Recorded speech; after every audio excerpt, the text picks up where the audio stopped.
Friends, border Gavaskar ട്രോഫിയിലെ മൂന്നാമത്തെ മത്സരം ഗാബയിൽ കഴിഞ്ഞിരിക്കുന്നു. ഈ മത്സരം കഴിഞ്ഞപ്പോൾ എൻ്റെ മനസ്സിലേക്ക് വന്നത് കുറച്ച് മുഖങ്ങളാണ്. കുറച്ച് കളിക്കാരുടെ മുഖവും പിന്നെ ഒരു നാച്ചുറൽ ഫിനോമിനയും. നാച്ചുറൽ ഫിനോമിന എന്താണെന്ന് വെച്ച് കഴിഞ്ഞാൽ അത് ഓഫ്കോഴ്സ് മഴ തന്നെയാണ്. പിന്നെ വന്ന മുഖങ്ങൾ നമ്മുടെ ഇന്ത്യൻ ടീമിന്റെ ഭാഗത്ത് നിന്ന് നോക്കുകയാണെങ്കിൽ ഫസ്റ്റ് ആൻഡ് അബ്സല്യൂട്ട് ആയിട്ടുള്ളൊരു മുഖം എന്ന് പറഞ്ഞു കഴിഞ്ഞാൽ KL രാഹുൽ. ഒന്നും പറയാനില്ല, അദ്ദേഹത്തിന്റെ കാര്യത്തിലേക്ക് ഞാൻ വരാം. പിന്നെ വന്നിരിക്കുന്നത് നമ്മുടെ Ravindra Jadeja, what a comeback. അതിനുശേഷം നമ്മുടെ വാലറ്റത്തിൽ പൊരുതി ഫോളോ ഓൺ ഒഴിവാക്കാൻ സഹായിച്ച ജസ്പ്രീത് ബുംറ ആൻഡ് ആകാശ് ദീപ്, എസ്പെഷ്യലി ആകാശ് ദീപ്. ഇത് കഴിഞ്ഞു കഴിഞ്ഞാൽ പിന്നെ ഓസ്ട്രേലിയൻ ടീമിന്റെ ഒരു ഓറ, അവർ ക്രിയേറ്റ് ചെയ്യുന്ന ഒരു എനർജി ഉണ്ട്. അതായത് അവരുടെ ഇരകളെ വരിഞ്ഞു മുറുക്കാൻ വേണ്ടി അവർ മാക്സിമം ഇടുന്ന എഫേർട്ടും ആ എഫേർട്ടിലൂടെ ആ ഒരു സ്റ്റേഡിയത്തിലുണ്ടാവുന്ന ആ ഒരു എനർജി, അതൊരു ട്രൂ സ്പോർട്സ്മാൻ ആണ്. സ്പോർട്സ്മാനായിട്ട് നിങ്ങൾ മാറി ഈ ഒരു കളിയെ വീക്ഷിക്കുകയാണെങ്കിൽ നമുക്കത് മനസ്സിലാകും. ഈ മാച്ചിന്റെ പര്യവസാനം എന്ന് പറയുമ്പോൾ അതൊരു ഡ്രോ ആണ്.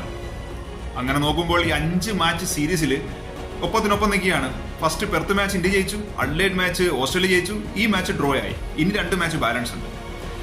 ഓബിയസ്ലി ഒരുപാട് ചോദ്യങ്ങളുണ്ട്. ഇനി അടുത്ത 2 മാച്ച് എന്തായിരിക്കും ഇന്ത്യയുടെ അപ്രോച്ച്? ആ മാച്ച് ജയിച്ചു കഴിഞ്ഞാൽ ഇന്ത്യക്ക് WTC വേൾഡ് ടെസ്റ്റ് ചാമ്പ്യൻഷിപ്പ് കളിക്കാൻ പറ്റുമോ, അല്ലെങ്കിൽ അത് തോക്കുമോ? അങ്ങനെ പല ക്വസ്റ്റ്യൻസ് ഉണ്ട്. അതിലേക്ക് നമുക്ക് വരാം. ഒന്നാമത് കാര്യം മനസ്സിലാക്കേണ്ടത്, ഈ ടെസ്റ്റ് ഡ്രോ ആണെങ്കിലും ഞാൻ ചിന്തിക്കുന്നത്, എൻ്റെ ഒരു അഭിപ്രായമാണത്, ഞാൻ ചിന്തിക്കുന്നത് ഇന്ത്യയുടെ ഒരുപാട് വീക്ക് പോയിന്റ്സ് എക്സ്പോസ് ആയെന്നാണ്. കാരണം especially batting, Indian batting order collapse ആയി.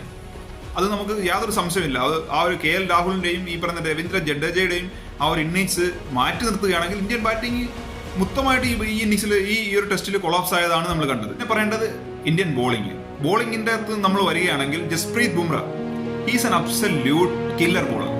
ഈ വേൾഡ് ക്ലാസ് ബോളർ എന്ന് പറഞ്ഞു കഴിഞ്ഞാൽ ജസ്പ്രീത് ബുംറ എന്ന് നമുക്ക് നിസ്സംശയം പറയാൻ പറ്റും. അദ്ദേഹത്തിന്റെ ബോളിംഗ്, അതായത് ഒരു ഓവറിൽ ഫസ്റ്റ് ഓവർ തന്നെ ചെയ്ത് കഴിയുമ്പോൾ തന്നെ അദ്ദേഹത്തിന് മനസ്സിലാവും ഏത് ലെങ്ത് കീപ്പ് ചെയ്യണം, എവിടെ ബോൾ ചെയ്യണം, എങ്ങനെയാണ് വേരിയേഷൻ കൊടുക്കേണ്ടത്. ഇതെല്ലാം അദ്ദേഹത്തിന് മനസ്സിലായിട്ട് അത് പിന്നെ ആ മൈൻഡ് സെറ്റാണ്. പിന്നെ ആ രീതിയിൽ മാത്രം അദ്ദേഹം ബോൾ ചെയ്തുള്ളൂ. അതിന്റെ ഭാഗമായിട്ട് എന്തുവാണ് ബാറ്റ്സ്മാൻമാർ അദ്ദേഹത്തിന് സമ്മാനം കൊടുക്കും.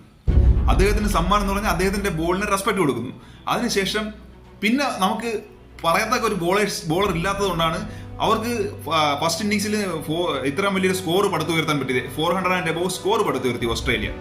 ഇപ്പൊ ഈ മത്സരത്തിന് ശേഷം പലരും പറയുന്നുണ്ട് ഓസ്ട്രേലിയയുടെ 7 വിക്കറ്റ് ഈ 2ാം ഇന്നിങ്സിൽ ഇന്ന് നമുക്ക് വീഴ്ത്താൻ പറ്റിയില്ലേ എന്ന്.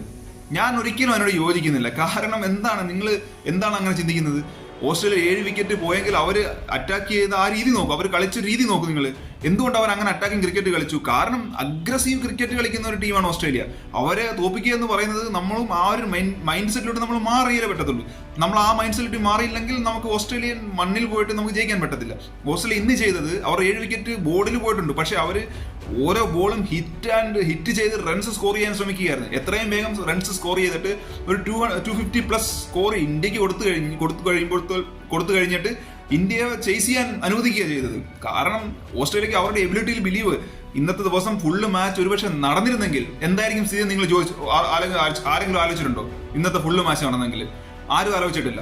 പക്ഷേ നമ്മളിപ്പോ നോക്കുമ്പോൾ മഴ വന്നുകൊണ്ട് മാച്ച് ഡ്രോ ആയി. പക്ഷെ ഫുൾ മാച്ച് 50 ഓവറെങ്കിലും ശേഷിച്ചിരുന്നു ഓസ്ട്രേലിയ ഡിക്ലെയർ ചെയ്യുമ്പോഴത്തേക്കും.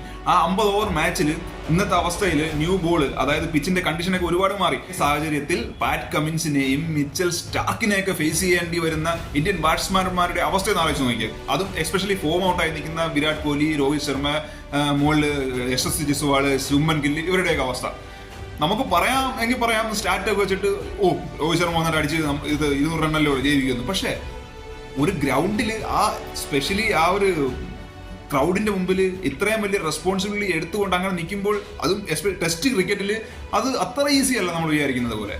അത് പ്രെഡിക്റ്റബിളും അല്ല. ഓവറോൾ നോക്കുകയാണെങ്കിൽ ഇന്ത്യയുടെ ഭാഗത്ത് മഴ വന്ന കാരണം നമുക്കൊരു ഭാഗ്യം വന്നു. നമ്മൾ ഈ മാച്ച് ഡ്രോ ചെയ്തു എന്ന് വേണമെങ്കിൽ പറയാം. ബാക്കി ഫ്യൂച്ചർ എന്തുവാണെന്ന് ആർക്കും പ്രെഡിക്റ്റ് ചെയ്യാൻ പറ്റത്തില്ല. അതുകൊണ്ട് നമ്മൾ സാധ്യതകളെയാണ് വിലയിരുത്തുന്നത്. ഈ മാച്ചിന്റെ സാധ്യതകളാണ് ഞാൻ വിലയിരുത്തി നിങ്ങളോട് പറയുന്നത്. ഇനി നമുക്ക് ചെയ്യാനുള്ളത് അടുത്ത 2 മാച്ച്, അത് വളരെ ക്രൂഷ്യൽ മാച്ചാണ്. ആ 2 മാച്ചും ഇന്നത്തെ ഈ ബോർഡർ ഗവാസ്കർ ട്രോഫിയുടെ പ്രത്യേകതയിൽ 5 മാച്ചാണല്ലോ ഉള്ളത്. 5 മാച്ചിൽ ആദ്യത്തെ 3 മാച്ചും ഓസ്ട്രേലിയൻ ഫേവറബിൾ ആയിട്ടുള്ള പിച്ചിൽ അവർ മാച്ച് ഫിക്സ് ചെയ്തത്. ആ 3 മാച്ചും കഴിഞ്ഞു. അതിൽ ആശ്വസിക്കാൻ പറ്റുന്നത് ഇന്ത്യ ഫസ്റ്റ് മാച്ച് ജയിച്ചു, സെക്കൻഡ് മാച്ച് ഓസ്ട്രേലിയ ജയിച്ചു, തേർഡ് മാച്ച് ഡ്രോ ആയി. അതായത് ഒപ്പത്തിനൊപ്പം നിൽക്കുകയാണ്. അപ്പോൾ ആ ഒരു ഡിഫിക്കൽട്ട് ആയിട്ടുള്ള സിറ്റുവേഷൻ നമ്മൾ ഓവർകം ചെയ്തു എന്ന് വേണമെങ്കിൽ. ഇനിയുള്ള 2 മാച്ച് എന്ന് പറഞ്ഞു കഴിഞ്ഞാൽ ഒരു മാച്ച് സിഡ്നിയിലാണ് നടക്കുന്നത്. അവിടെയൊക്കെയാണ് ഇന്ത്യൻ ബാറ്റ്സ്മാനെ കുറച്ചുകൂടെ ഫേവറബിൾ ആണ് കണ്ടീഷൻസ് ഒക്കെ. അവിടെ നമുക്ക് നല്ല രീതിയിൽ ഒരു തുടക്കം കിട്ടിയിട്ട് നമുക്ക് ഈ അടുത്ത മാച്ചൊക്കെ 2 മാച്ചും ജയിച്ചേ പറ്റത്തുള്ളൂ. ജയിച്ചെങ്കിൽ മാത്രമേ നമ്മുടെ WTC വേൾഡ് ടെസ്റ്റ് ചാമ്പ്യൻഷിപ്പിന്റെ ആ ഒരു ഓപ്പർച്യൂണിറ്റി നമുക്ക് നിലനിർത്താൻ പറ്റത്തുള്ളൂ. അല്ലാന്നുണ്ടെങ്കിൽ ആ ഒരു ചാൻസ് നമ്മുടെ നിന്ന് കൈവിട്ട് പോകും. അതിനുവേണ്ടി ഒരു വലിയൊരു കോമ്പറ്റീഷൻ തന്നെ നടന്നുകൊണ്ടിരിക്കുകയാണ് WTCക്ക് വേണ്ടി. പക്ഷെ അതൊന്നുമല്ല, ബോർഡർ ഗവാസ്കർ ട്രോഫി നിലനിർത്തുക എന്നുള്ളതാണ് നമ്മുടെ പ്രൈമറി എയിം. അതിനുവേണ്ടി ഇനി വിരാട് കോഹ്ലിക്കും രോഹിത് ശർമ്മയ്ക്കും ഒക്കെ ഫോമിൽ വന്നേ മതിയാവും. കാരണം ഈ 2 മാച്ച് എന്ന് പറഞ്ഞാൽ വളരെ ക്രൂഷ്യലാണ്. അവർ ഫോമിൽ വന്നില്ല എന്നുണ്ടെങ്കിൽ എന്ത് പറയാനാണ്? ഈ വേറെ എത്ര എന്ന് പറഞ്ഞ് നമ്മൾ ബുംറയെ ആശ്രയിക്കും, എത്ര എന്ന് പറഞ്ഞ് ഈ പറയുന്ന വാലറ്റത്തിൽ ആകാശദീപിനെ ആശ്രയിക്കും. അതൊക്കെ പോസിബിൾ അല്ല ഒരിക്കലും. ഒരു ബോർഡർ ഗവാസ്കർ ട്രോഫി പോലുള്ള വളരെ വലിയൊരു ടൂർണമെന്റ് കളിക്കുമ്പോൾ കുറച്ചൊക്കെ നമുക്ക് വാലറ്റത്തിൽ നിന്ന് പ്രതീക്ഷിക്കാം. പക്ഷേ ടോട്ടലി അവരെ ഡിപ്പെൻഡ് ചെയ്യാൻ നമുക്ക് പറ്റത്തില്ല. പക്ഷേ നമുക്ക് ഉണ്ടാകുന്ന ഒരു ശുഭ സൂചന എന്ന് പറയുന്നത് KL രാഹുലിന്റെ കൺസിസ്റ്റൻസി. അദ്ദേഹം കൺസിസ്റ്റന്റ് ആയിട്ട് നല്ല റൺസ് സ്കോർ ചെയ്യുന്നുണ്ട്. അദ്ദേഹം ബോളിനെ അദ്ദേഹത്തിന്റെ അടുത്തേക്ക് വരാൻ അനുവദിക്കുന്നു. അതാണ് അദ്ദേഹത്തിന്റെ ആ ഒരു പ്രത്യേകത, ഈ മാച്ചിൽ കാണുന്ന പ്രത്യേകത. ഈ മാച്ചിൽ നല്ല ഈ സീരീസിൽ കാണുകയാണ്. അദ്ദേഹം ബാക്കിയുള്ളവർ ഫ്രണ്ട് ഫുട്ടിൽ പോയി കളിക്കാൻ ശ്രമിച്ചിട്ടാണ് വിക്കറ്റ് പോകാനുള്ള ചാൻസ് കൂടുന്നത്. പക്ഷേ KL രാഹുൽ മാക്സിമം തന്റെ ശരീരത്തിലേക്ക് ബോൾ വരാനായിട്ട് വെയിറ്റ് ചെയ്തിട്ട് അദ്ദേഹത്തിന്റെ സോഫ്റ്റ് ഹാൻഡ് കൊണ്ട് ഡിഫെൻഡ് ചെയ്യുന്നു. അതുകൊണ്ടാണ് അദ്ദേഹത്തിന്റെ വിക്കറ്റ് പെട്ടെന്ന് ഓസ്ട്രേലിയക്ക് കിട്ടാത്തത്. അതുകൂടാതെ KL രാഹുലാണ് ഈ സീരീസിൽ ഏറ്റവും കൂടുതൽ ബോൾ ഫേസ് ചെയ്തൊരു താരവും. അതുകൂടെ നിങ്ങൾ മനസ്സിലാക്കണം. അതിനുശേഷമാണ് ട്രാവിസ് ഹെഡ്. അപ്പോൾ KL രാഹുലിന്റെ സ്റ്റെബിലിറ്റി, അദ്ദേഹത്തിന്റെ കൺസിസ്റ്റൻസി നമുക്ക് വളരെ വലിയൊരു ഇമ്പോർട്ടന്റ് ആയിട്ടുള്ള ഫാക്ടറാണ്. അതുകൂടാതെ രവീന്ദ്ര ജഡ്ഡുബായി വന്നിട്ട് ഫസ്റ്റ് മാച്ചിൽ 2 മാച്ചിൽ അദ്ദേഹത്തെ കളിപ്പിച്ചില്ല, 3ാമത്തെ മാച്ചിൽ അദ്ദേഹം കളിപ്പിച്ചു. എന്തുകൊണ്ട് തന്നെ കളിപ്പിച്ചില്ലടാ എന്നാണ് അദ്ദേഹം ചോദിക്കുന്നത്. അതിനു വേണ്ടിയുള്ള ഒരു നോക്ക് അവിടെ കാഴ്ചവെച്ചു. കണ്ടില്ലേ, 77 റൺസ്, അതും ഡിഫിക്കൽട്ട് സിറ്റുവേഷനിൽ. ഇന്ത്യ പതർന്നു നിന്ന സമയമാണത്. ആ സമയത്ത് അങ്ങനെ വന്നിട്ട് അദ്ദേഹത്തിന്റെ എക്സ്പീരിയൻസ് ഉപയോഗിച്ചുകൊണ്ട് ആ ഒരു നോക്ക് കളിച്ചില്ലെന്നുണ്ടെങ്കിലോ ഈ ഒരു സിറ്റുവേഷൻ ഇന്ത്യ ഇവിടെ നിൽക്കത്തില്ല ഇന്ന്. അത് എന്താ പറയുക, അത് നമുക്കൊന്നും പറയാൻ പറ്റത്തില്ല. He's outstanding player. അദ്ദേഹത്തിന്റെ എക്സ്പീരിയൻസ് നമുക്ക് വളരെ അത്യാവശ്യമാണ്. നമുക്ക് യങ്സ്റ്റേഴ്സിനെ വാർത്തെടുക്കാം. പക്ഷേ എക്സ്പീരിയൻസ് ആയിട്ടുള്ള പ്ലേയേഴ്സിനെ പെട്ടെന്ന് മാറ്റി നിർത്തിക്കൊണ്ട് ഇതേപോലെ ബോർഡർ ഗവാസ്കർ ട്രോഫി പോലുള്ള വളരെ വലിയൊരു ടൂർണമെന്റിൽ പരീക്ഷണം നടത്തുന്നത് ഇങ്ങനെയുള്ള പ്രശ്നങ്ങളുണ്ടാകും. അത് പരീക്ഷണം നടത്തിയാൽ ഇങ്ങനെയുള്ള പ്രശ്നങ്ങളുണ്ടാകും. അത് മനസ്സിലാക്കണം. അത് ടീം മാനേജ്മെന്റിന് മനസ്സിലായെന്ന് തോന്നുന്നു. അപ്പോൾ നമുക്ക് വീണ്ടും അടുത്ത മാച്ചിന്റെ വിശേഷങ്ങളുമായിട്ട് കാണാം. അതുവരേക്കും ബൈ.